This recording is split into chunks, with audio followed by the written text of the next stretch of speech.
So this is the do's and don'ts of what to do with the Reflex Stick. Little background. Right now we're running about a 1%, little over 1% failure rate and it's all just within the shaft. Now, keep in mind, if you're developing or manufacturing a boxing hitting product and you have a 1% failure rate, you're jumping up and down with joy, because that's actually really pretty good in the manufacturing standard of making any type of boxing, punching, hitting apparatus. But when I make the product, when I manufacture 100%. I touch every piece of the Reflex Stick. So when I have any kind of failure rate, it hurts. I'm upset when a customer says, hey, the shaft, it has a fracture or whatever, and I feel responsible. I know I can't control, the manufacturing of the stick itself. So really, this video is just about the do's and don'ts of the product. The do's are really working with the Reflex Stick and standing in front of the product. I'm working with it. And one thing you have to remember: this is not a heavy bag. The Reflex Stick is not something you want to use all your power all the time,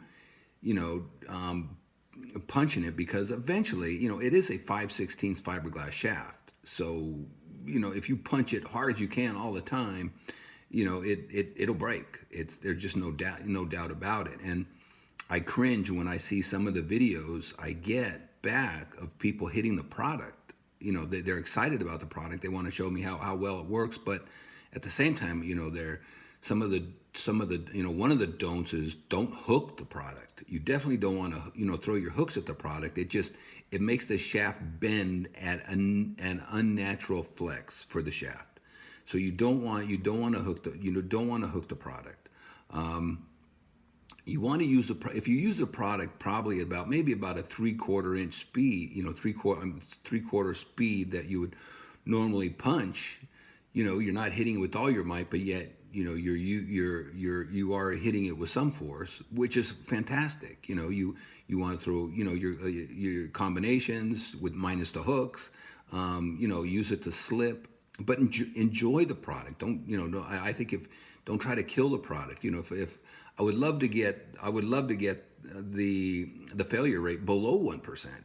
Because like I say, I can't control the shaft, and if there's some kind of fracture within the inner side of the shaft, I can't control that. So and I have gladly replaced anybody that's actually had one that failed. I replaced the shaft, no problem, and I'll continue to do so. But I just want to make sure I don't want to see a trend of growing, because the product is getting so big. It's hard for me to control a lot of what happens. So what I can control is making sure that I give you the information on how to use the Reflex Stick properly. So the do's are enjoy it. Work, like I say, work those combinations with it, work the slipping with it.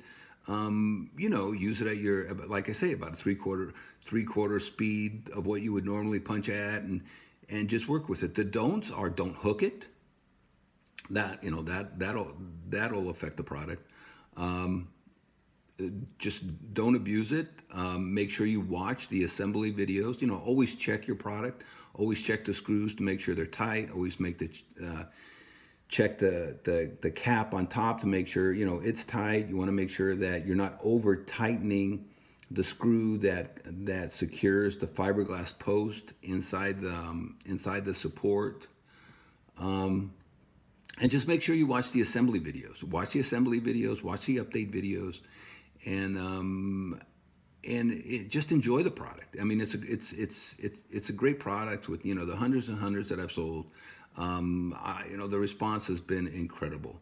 So I just want to keep the trend of the positiveness of the product going. Thank you, and enjoy your Reflex Stick.